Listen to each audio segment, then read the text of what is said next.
I'm Ellen Finkelstein, and today I'm going to show you 4 layouts that always look good because presenters who aren't designers often have trouble creating slides that look good. And these layouts will always look good. Each one of them has a title and an image. For this slide, I used the title and content layout. You can see it up here, title and content. And so I typed something into the title section, and then I inserted an image in the body. So I did that with insert pictures, and I just chose a picture. This slide is part of a larger presentation about the 3 parts of presenting: content, design, and delivery. And this slide would be about the content, which is your message, its organization, your choice of words. This is the default layout when you insert an image in the content area, but it's actually pretty boring. The image is just plopped in the center of the slide, and there's nothing really interesting or engaging about it.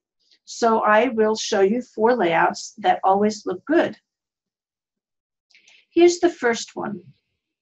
In order to create this, you have to crop the image and resize it so it fits over on the right side of the slide.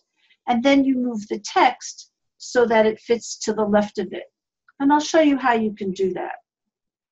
I'll duplicate this slide, and I'm going to click the Format tab and then crop.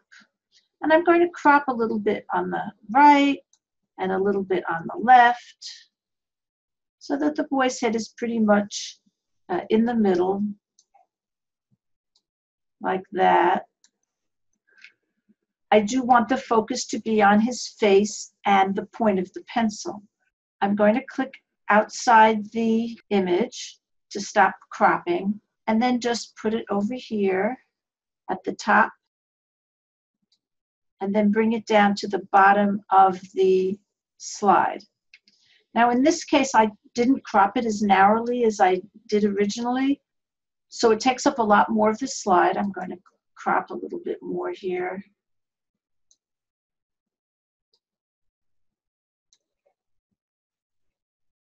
But there's no one way to crop it. You just want to make the image clear and focused. So here I think I'm going to move the word "your" over here. Make sure each one of these is on a separate line. It's just easier to read if I take each phrase and put it on its own line. And here I have a slide that looks much better. When you move an image to the edges of a slide, it looks much more modern and clean. Here's the second layout.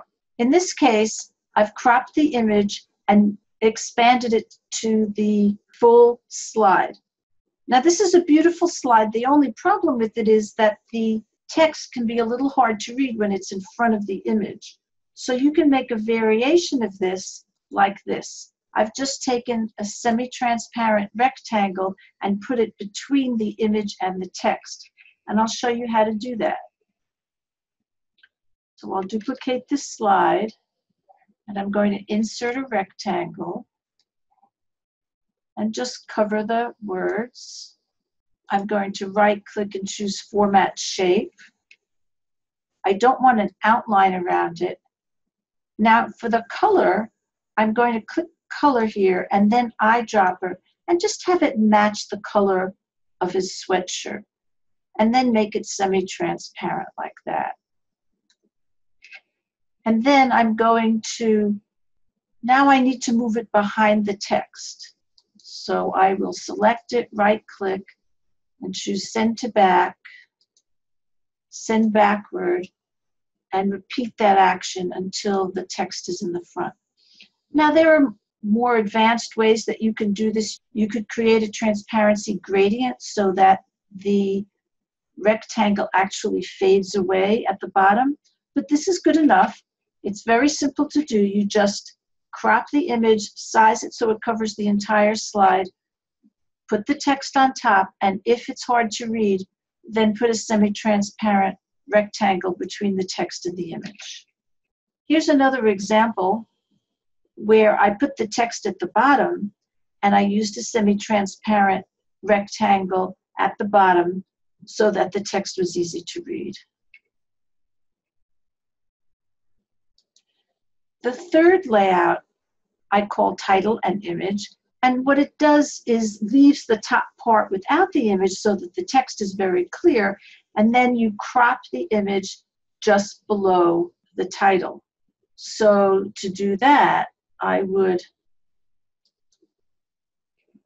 duplicate this and then select the image on the Format tab, choose Crop, and I would crop it down so that I have enough room for the text. Let's see if that works.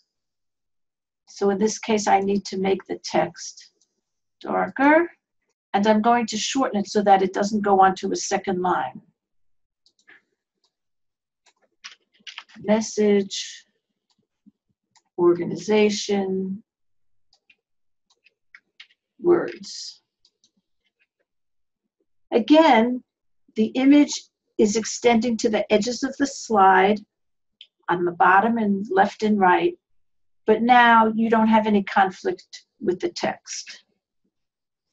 The fourth layout is quite different. It sets up a kind of diagonal interaction between the text at the upper left and the image at the bottom right. Now notice that I used a different image. This technique works best when you have an image with no background or background that matches the background of the slide.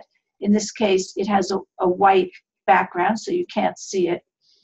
Otherwise, you would get a square here for the shape of the image, but because you don't see a background, it just looks like there are pencils there. You're not really aware of the edges of the image.